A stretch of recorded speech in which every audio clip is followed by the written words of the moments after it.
한국 가도 바가지 물가에 볼 것도 없는데 거길 왜 가? 중국이 훨씬 볼 것도 많고 엔화 떨어져서 저렴한 일본 가도 되는데 여기 태국 내에 반한 감정이 들끓어오르면서 이 상황을 안타깝게 지켜보고 있는 한 태국 여성이 있습니다. 이 일을 해결하기 위해 경찰서까지 다녀왔다고 하는데요. 어떤 일인지 바로 들어보겠습니다. 안녕하세요. 저는 방콕에서 한국인 관광객을 위한 가이드로 일하고 있는 수안나입니다. 제가 너무 좋아하는 한국의 사연을 보내게 되다니 정말 기쁘네요. 제가 한국을 왜 좋아하게 되었냐면 바로 리사 때문이에요. 제 방 벽에는 블랙핑크 리사의 포스터가 걸려 있거든요. 태국 출신으로 한국에서 성공한 연예인들이 많다 보니 한국하면 성공할 수 있는 부자 나라라는 느낌이 있어요. 2PM의 니쿤이나 JYP 소속의 갓세븐 뱀뱀 그리고 제가 정말 좋아하는 블랙핑크 리사도 있죠. 그 중에서도 저나 태국 사람들에게 리사는 거의 신적인 존재나 다름없는 것 같아요. 그 이유는 태국에 있는 계급사회 때문인데요. 태국은 아시다시피 왕족이 있는 나라에다가 태국부의 대부분은 태국 왕족들에게 다 돌아가고 있어요. 그 다음 계층은 하이소라고 불리는 태국의 부유층들에게 돌아가죠. 왕족 다음으로 권력이 높은 하이소들은 태국 전체의 10% 정도 되는데 그들을 제외한 나머지 계층은 로쏘라고 불리는 서민들이에요. 저도 그렇고 대부분 태국 사람들이 로쏘 계급이죠. 태국 내에서는 눈에 보이지 않는 이 계급이 강력한 서열이라고 볼 수 있어요. 그런데 리사가 특히 사랑받는 이유는 바로 태국 하층민들과 같은 로쏘 출신이기 때문이죠. 심지어 리사는 루이비통 회장 아들과 연애까지 하고 있잖아요. 또 얼마 전 뉴스에서 봤더니 SNS 게시글 한 개에 8억이나 받던데 제니도 제칠 정도로 엄청난 인플루언서가 된 모습을 보고 태국 사람들은 정말 자랑스러워했어요. 리사는 우리도 리사처럼 성공할 수 있다는 꿈을 심어줬거든요. 그래서 저도 한국과 관련된 일을 하고 싶다는 생각을 하게 되었습니다. 태국 사람으로서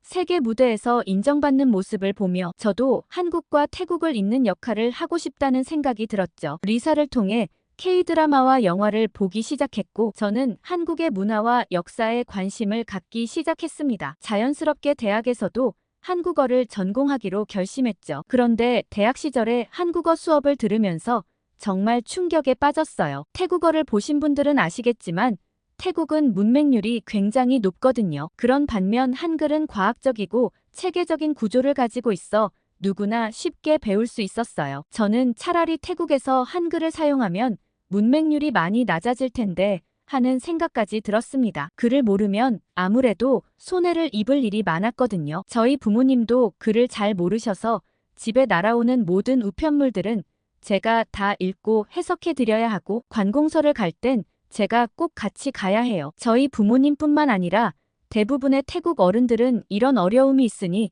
답답할 때가 많았습니다. 한국은 문맹률이 1.7%라고 하던데 정말 부러웠어요. 아무튼 그렇게 한국어를 배우고 졸업한 후 저는 꿈에 그리던 한국인 관광객들을 위한 가이드로 일하기 시작했습니다. 일을 시작했을 때만 해도 정말 신났어요. 매일 새로운 사람들을 만나고 우리 태국의 문화를 소개하는 게 즐거웠거든요. 그런데 가이드들끼리 얘기하며 정말 한국 사람들의 특이한 점을 한 가지 알게 되었어요. 한국 사람들은 고맙다는 말을 정말 많이 사용하더라고요. 제가 생각했을 땐 별로 고마워하지 않아도 될 일까지 다 고맙다고 하더라고요. 말끝마다 고맙다고 하는 한국 손님들에게 오히려 제가 감사한 마음이 들어 더 정성스레 가이드를 해드릴 수밖에 없었어요. 그리고 저는 보통 일이 없는 날이나 쉬는 날엔 저희 부모님께서 운영하시는 팟타이 가게에서 일손을 돕곤 했어요. 저희 집은 그닥 넉넉한 편은 아니었지만 할아버지 때부터 이어온 가게를 계속한다는 것에 부모님은 자부심을 느끼고 계셨어요. 무엇보다 팟타이 한 그릇을 맛있게 드시는 손님들을 보며 뿌듯함을 느끼셨죠. 저희 부모님 가게는 그렇게 유명한 곳은 아니었지만 한국인과 중국인들이 자주 이용하는 호텔 근처에 위치해 있어 태국 손님보다 관광객 손님들이 매출의 절반 이상을 차지하는 편이었습니다. 그런데 저희 부모님은 유독 특정 손님을 편애했어요. 저는 손님들은 다 공평하게 대해야 한다고 그러면 안 된다고 했지만 부모님은 어쩔 수 없다고 하셨죠. 부모님이 좋아하는 손님은 한국인 손님들이었어요. 그런데 제가 직접 쉬는 날 겪어보니 그럴 수밖에 없겠더라고요. 그날은 한국인 학생들과 중국인 관광객 단체가 거의 동시에 가게를 찾았던 날이었습니다. 저는 바로 근처에 있는 나라 사람들의 태도가 어떻게 이렇게 다를 수 있을까 놀라울 지경이었습니다. 점심쯤 한국인 학생들이 먼저 가게로 들어왔는데 친구들끼리 여행을 온 것 같았어요. 공손하게 메뉴를 주문하면서 태국어로 감사하다는 인사까지 하더라고요. 제가 가이드를 맡은 한국 손님들처럼 그 나라 말을 배워와 서툴지만 열심히 쓰는 모습이 고마웠어요. 그런데 손님들이 음식을 다 드시고 나서 보여주는 한국 손님들의 이상한 행동에 깜짝 놀랐습니다. 식사를 다 마치고 나서 자리를 정리하는 게 아니겠어요? 흘린 음식물을 휴지로 닦은 다음 한 곳에 휴지를 모아두었어요. 그릇도 가지런히 놓아두어 정리하기 편하게 해주었습니다. 저는 저희가 다 치우면 되는데 괜찮다고 했지만 이렇게 정리해두면 조금이라도 편하시잖아요 하고 웃는 한국 손님들의 모습을 보며 감동하고 말았어요. 사실 한국 사람들에게 우리 가게 음식은 엄청 싸고 볼품없는 하찮은 가게일지도 모르는데 세심하게 배려해주는 모습이 인상적이었거든요. 부모님이 왜 한국 손님들을 유독 편애하는지 이해가 가더라고요. 한국 손님들이 떠나고 한참 바쁜 점심시간에 중국인 관광객들이 가게로 들어왔습니다. 어느 정도 나이가 있는 아저씨 3명이었는데 가게로 들어오자마자 시끄럽게 떠들며 자리를 잡았어요. 들어오자마자 부모님은 인상을 팍 찌푸리셨죠. 중국 손님은 메뉴를 달라는 듯 거칠게 소리를 질렀고 제가 메뉴판을 보여주자 턱짓으로 메뉴를 가리키기도 했어요. 저는 무엇을 시키는지 이해할 수가 없어서 공손히 다시 물어봐도 매우 무례하게 손가락질을 하고서는 귀찮은 표정을 짓더라고요. 테이블을 정리해주는 한국 사람들과는 180도 다른 모습이었습니다. 게다가 음식을 먹으면서도 내내 큰 소리로 이야기하고 떠드는 바람에 주변 손님들도 불편함을 느꼈죠. 당장 쫓아내고 싶은 마음이 굴뚝 같았지만 그래도 손님이라 생각하고 꾹 참았어요. 제발 빨리 먹고 나가주기만을 바랐죠. 그들이 나간 뒤 저는 한숨밖에 나오지 않았습니다. 테이블은 마치 태풍이 휩쓸고 간 것처럼 엉망이었거든요. 음식 찌꺼기가 여기저기 흩어져 있고 의자는 제자리에 있지 않았어요. 심지어 일부 그릇은 바닥에 떨어져 있기도 했습니다. 저는 한숨을 쉬며 청소를 시작했어요. 저는 당장 부모님께 편애하는 마음을 100% 이해했다며 손님이라고 다 똑같은 손님이 아니라는 걸 알았다고 얘기 드렸어요. 저는 청소를 마저 하면서 한 사람 한 사람의 행동이 그 나라의 이미지를 어떻게 형성하는지 생각해봤어요. 오늘 일로 한국 사람 하면 좋은 생각밖에 나지 않는 반면 중국이라면 눈살이 찌푸려졌죠. 저도 오늘 한국 손님들처럼 가이드로서 좋은 이미지를 주기 위해 더 책임감 있고 예의 바르게 행동해야겠다는 생각이 들었습니다. 그런데 어느 순간부터 상황이 좀 이상하게 흘러갔어요. 처음엔 일시적인 현상이겠거니 했는데 벌써 몇 달째 이어지고 있거든요. 한국인 가이드를 하는 제 일이 점점 줄어들었고 그 때문에 부모님 가게에 출근하는 일이 많아졌어요. 그런데 부모님 가게에도 한국인 손님들이 눈에 띄게 줄어든 걸 알 수 있었습니다. 가게에 생계가 달려있기 때문에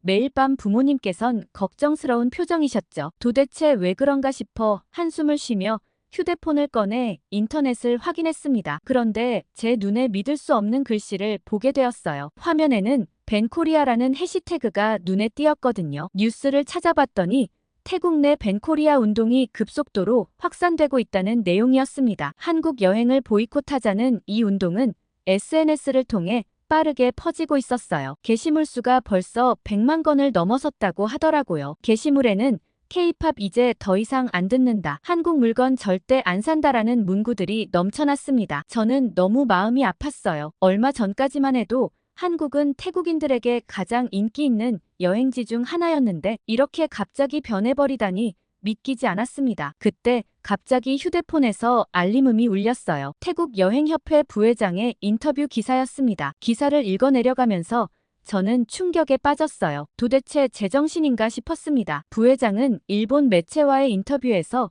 한국을 신랄하게 비난했거든요. 한국 명소는 모두 영화나 넷플릭스 때문이라며 이제 더 이상 유명한 컨텐츠가 없으니 당연히 한국을 안 가는 것 아니겠냐고 하더라고요. 그러면서 오히려 중국과 일본을 추천하는 거 아니겠어요? 일본과 중국은 비자도 면제되고 훨씬 저렴한 가격에 훌륭한 관광 명소들이 많으니 한국 대신 일본과 중국으로 여행을 가라고 추천하고 있었습니다. 저는 태국여행협회 부회장이라는 사람이 이따위 발언을 하다니 믿을 수가 없었어요. 그동안 한국과 태국은 오랫동안 좋은 관계를 유지해왔는데 이렇게 공개적으로 한국을 비하하는 발언을 하다니 화가 났죠. 더 충격적인 건 이 발언 이후 태국 내 분위기였어요. 많은 사람들이 부회장의 말에 동조하며 한국 여행을 취소하고 있다는 소식이 들려왔습니다. SNS에는 한국 여행 취소 인증샷이 넘쳐났고 여행사들은 한국 대신 중국이나 일본 여행 상품을 적극적으로 홍보하기 시작했어요. 이런 상황이 계속되자 저의 가이드 일도 크게 타격을 받았습니다. 가뜩이나 한국 손님들이 줄고 있는데 예약은 하루가 다르게 취소되었고 새로운 예약은 거의 들어오지 않았어요. 수입이 급격히 줄어들면서 생활이 점점 어려워졌습니다. 하지만 더 큰 문제는 부모님의 팟타이 가게였어요. 평소 한국인 관광객들로 북적거리던 가게가 갑자기 한산해졌거든요. 부모님은 매일 밤 걱정스러운 표정으로 장부를 들여다보셨습니다. 이대로 가다간 가게 문을 닫아야 될지도 모르겠다고 말씀하시는 걸 듣고는 가슴이 철렁 내려앉았어요. 이 가게는 우리 가족의 생계수단이자 자부심이었습니다. 할아버지 때부터 이어온 이 가게를 우리 세대에서 닫는다는 건 상상도 할 수 없었어요. 저는 밤새 대책을 고민했습니다. 어떻게 하면 이 위기를 벗어날 수 있을까? 어떻게 하면 다시 한국 관광객들을 유치할 수 있을까? 머리를 싸매고 고민했어요. 하지만 쉽게 답이 나오지 않았습니다. 다음 날 저는 용기를 내어 태국 관광청을 찾아갔어요. 현재 상황에 대한 그들의 입장을 듣고 싶었거든요. 하지만 그곳에서 들은 이야기는 더욱 실망스러웠습니다. 공무원들은 다들 이렇게 무능한 걸까요? 공무원들은 최근 한국에서 태국인들의 입국을 거부하는 사례가 늘고 있어서 이에 대한 반발로 벤코리아 운동이 일어난 거라며 당장 어떻게 할지 모르겠다고 하더라고요. 저는 별다른 방법을 찾지 못하고 집으로 돌아왔고 한국이 왜 갑자기 태국인들의 입국을 거부하는 건지 궁금해졌습니다. 그때 제 머릿속에 떠오르는 사람이 한 사람 있었어요. 바로 하은이였죠. 하은이는 6개월 전 제가 가이드를 했던 손님이에요. 당시 하은이는 태국 음식을 굉장히 좋아했고 질문도 많이 했었어요. 그래서 투어가 끝난 후에도 연락처를 교환하고 가끔씩 메시지도 주고받았거든요. 잠시 고민하다 용기를 내어 하은이에게 메시지를 보냈습니다. 현재 태국의 상황과 벤코리아 운동에 대해 설명하고 한국의 입장이 궁금하다고 물었어요. 하은이의 말을 듣고 저는 깜짝 놀랐습니다. 그리고 왜 한국이 그럴 수밖에 없었는지 이해했죠. 하은이 말로는 한국에 체류 중인 태국인 불법 체류자 수가 기하급수적으로 늘었다고 했어요. 그 숫자는 무려 15만 7천 명이라고 하더라고요. 다른 어느 나라보다도 많은 수치라고 했는데 이 사실을 듣고 저는 큰 충격을 받았어요. 15만 7천 명이라니 거의 작은 도시 하나의 인구와 맞먹는 숫자였습니다. 어떻게 이렇게 많은 태국인들이 한국에서 불법으로 체류하고 있는 건지 이해할 수 없었어요. 그런데 더 심각한 문제가 하나 있다고 했습니다. 불법 체류자 문제뿐만 아니라 일부 태국인들의 마약 밀반입 사건도 있었다고 하더라고요. 최근 부산에서 시가 213억 원에 달하는 필로폰을 반입한 태국인 3명이 검거되었다고 했어요. 그런데 이런 일은 처음이 아니라 전남에서도 야바라는 합성 마약을 유통한 태국인 11명이 검거되었다고 하더라고요. 하은이는 이런 사건들이 계속 발생하면서 한국 정부가 태국인들의 입국을 더욱 엄격하게 심사할 수밖에 없게 되었다고 설명했어요. 특히 관광 목적으로 입국한 후 불법 체류하는 사례가 많아져서 더욱 주의를 기울이고 있다고 했습니다. 저는 하은이의 말을 듣고 한국 정부의 입장이 100% 이해가 되었어요. 하지만 동시에 많은 태국인들이 왜 불법 체류를 선택하는지 궁금해졌습니다. 하은이는 대부분의 불법 체류자들이 경제적인 이유로 한국에 머무르는 것 같다고 했어요. 한국에서 일하면 태국에서보다 훨씬 높은 임금을 받을 수 있기 때문이라고 하더라고요. 하지만 이는 결국 한국의 노동시장을 왜곡하고 범죄 발생 가능성도 높이기 때문에 한국 입장에서는 해결할 수밖에 없는 심각한 사안이라고 얘기해 주었어요. 저는 이 모든 이야기를 들으면서 우리나라 사람들이 이렇게 큰 문제를 일으키고 있다는 사실에 부끄러움을 느꼈습니다. 그리곤 오랫동안 생각에 잠겼어요. 이 문제는 단순히 한국과 태국 사이의 갈등이 아니라 더 복잡하고 깊은 문제라는 걸 깨달았거든요. 이런 범죄가 계속된다면 한국 사람들이 태국인들을 어떻게 바라볼지 상상만 해도 끔찍했습니다. 다음 날, 저는 부모님의 팟타이 가게에서 일하면서 계속 이 문제에 대해 고민했습니다. 손님들이 오갈 때마다 그들의 대화에 귀를 기울였어요. 많은 사람들이 벤코리아 운동에 대해 이야기하고 있었지만 대부분은 그저 감정적인 반응일 뿐이었죠. 그때 문득 한 아이디어가 떠올랐어요. 만약 사람들이 한국의 입장을 제대로 알게 된다면 뭔가 달라질 거라는 생각이 들었습니다. 단순히 감정적으로 반응하는 대신 이 문제의 본질을 이해하게 된다면 저처럼 부끄러운 생각이 들 거라는 확신이 들었거든요. 저는 SNS를 통해 하은이가 알려준 정보들을 공유하기 시작했어요. 불법 체류자 문제의 실태와 마약 밀반입 사건들에 대해 객관적으로 설명했습니다. 그러자 제 글은 엄청난 반응을 보였어요. 엄청난 악플이 쏟아졌거든요. 평생 먹을 욕을 다 먹는 것 같다는 생각이 들었습니다. 그러나 그것도 잠시였고 점차 이 문제에 대해 진지하게 생각해보는 사람들이 늘어나기 시작하더라고요. 그러면서 제 글을 리포스트하는 사람도 하나 둘씩 생기며 저는 희망을 가지게 되었어요. 그러던 어느 날 오랜만에 제 친구 말리와가 가게에 들어섰어요. 말리와와 저는 대학 동기로 함께 한국어를 전공했었죠. 그런데 말리와는 저를 보자마자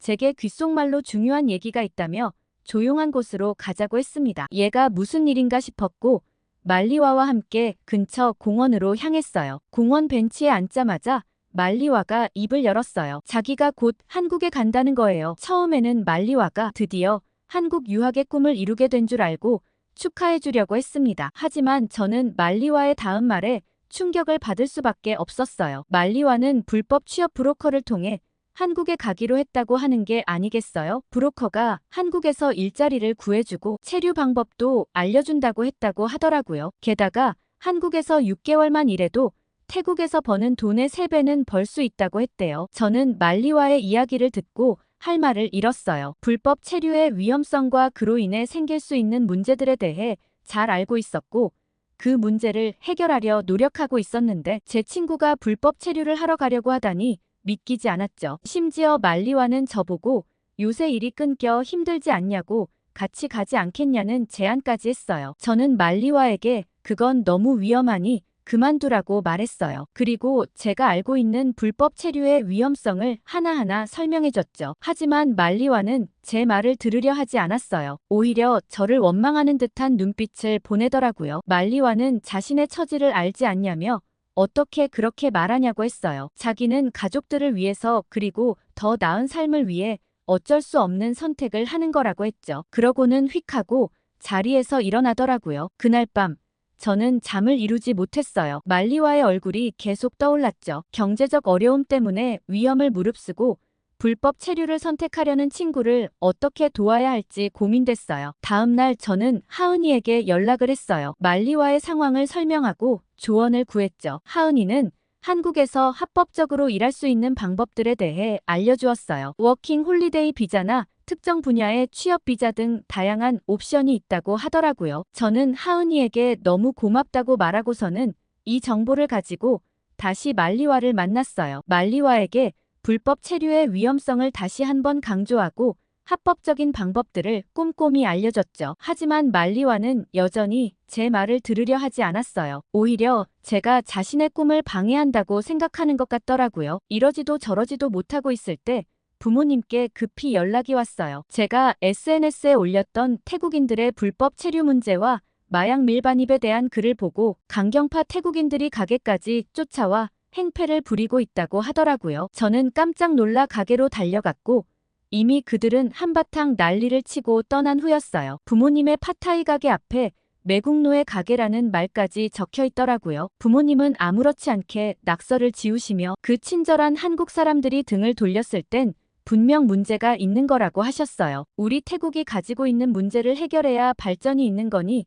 개의치 말고 제가 원하는 바를 펼치라고 하셨죠. 저는 부모님께 죄송스러우면서도 현실을 직시하지 못하고 있는 일부 태국 사람들이 한심했어요. 며칠 후 갑자기 말리와로부터 연락이 왔어요. 내일 새벽 비행기로 한국에 간다는 거였죠. 불법 취업 브로커와 함께 가기로 했다고 이미 결심한 거 되돌릴 수 없다고 했어요. 딱 6개월만 돈 벌고 올 거니까 조금만 눈 감아달라는 메시지였죠. 바로 말리와에게 전화를 걸어봤지만 휴대폰은 꺼져 있더라고요. 저는 밤새 고민했습니다. 이대로 말리와를 그냥 보낼 순 없었어요. 그렇게 뜬 눈으로 밤을 지새고 새벽 4시에 저는 슬그머니 집을 빠져나와 공항으로 향했어요. 공항에 도착해보니 이미 많은 사람들로 북적거렸습니다. 저는 출국장 입구 주변에서 말리와를 기다리기로 했습니다. 1시간쯤 지나서였을까요? 멀리서 말리와의 모습이 보였는데 옆에는 불법 취업 브로커로 보이는 중년의 남성이 서 있었습니다. 저는 망설임 없이 말리와에게 다가갔어요. 말리와는 저를 보고 놀란 표정을 지었죠. 저는 말리와에게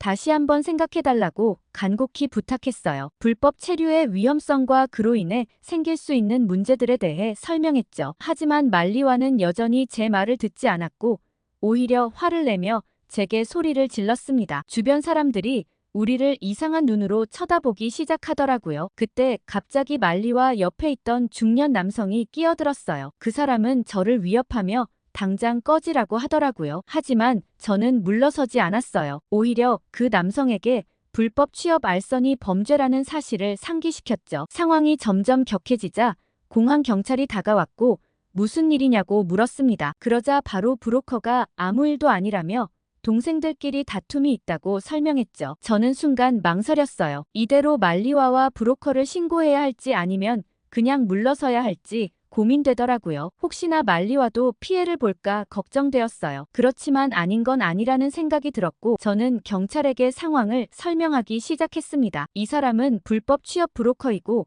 제 친구 말리와가 이 사람의 꿰매 넘어가 한국으로 가려고 한다고 제발 말려달라고 했죠. 경찰은 제 말을 귀에 깊게 들었고 곧바로 말리와와 중년 남성을 따로 데려가 조사를 시작했습니다. 말리와는 제게 원망의 눈빛을 보냈지만 어쩔 도리가 없었습니다. 저도 같이 경찰서로 따라가 사건 진행 과정을 지켜봤죠. 몇 시간 후 경찰 조사가 끝났고 그 남성은 실제로 불법 취업 브로커였는데 이미 여러 명의 태국인들을 한국으로 보낸 전과가 있는 것으로 밝혀졌습니다. 심지어 한국으로 보내놓고 제대로 책임도 지지 않아 한국에서 어려움을 겪는 태국인 피해자들이 많다는 것도 알게 되었죠. 다행히 말리와는 피해자로 분류되어 처벌을 면할 수 있었고 저는 말리와의 손을 잡고 경찰서 밖으로 나왔습니다. 말리와는 한동안 아무 말도 하지 않았어요. 그러다 갑자기 저를 껴안으며 울기 시작했죠. 자신이 얼마나 위험한 선택을 하려 했는지 깨달은 것 같았어요. 말리와는 그제서야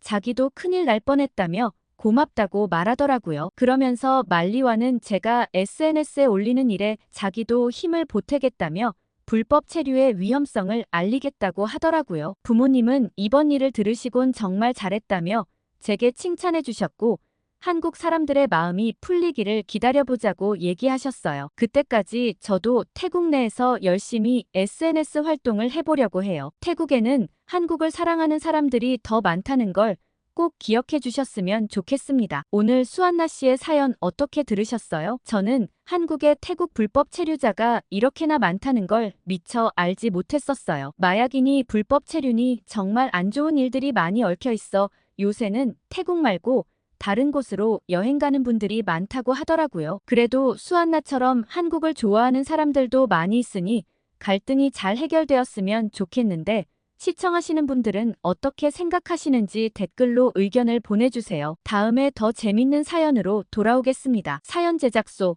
감동필름이었습니다.